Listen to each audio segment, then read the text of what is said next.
మీద చెయ్యి వేసి బొట్టు పెట్టినా, తాళి బొట్టు మెడను కట్టి బొట్టు పెట్టినా, తల మీద చెయ్యి వేసి బొట్టు పెట్టినా, తాళి బొట్టు మెడను కట్టి బొట్టు పెట్టినా, సన్ని కళ్ళు తొక్కినా సప్త పదులు మెట్టినా, సన్ని కళ్ళు తొక్కినా సప్త పదులు మెట్టినా, మనసు మనసు కలపడమే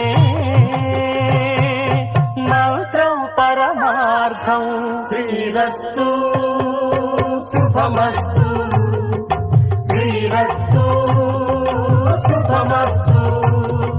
శ్రీకారం చుట్టుకుంది పెళ్లి పుస్తకం, ఇక ఆకారం దాచుతుంది కొత్త జీవితం.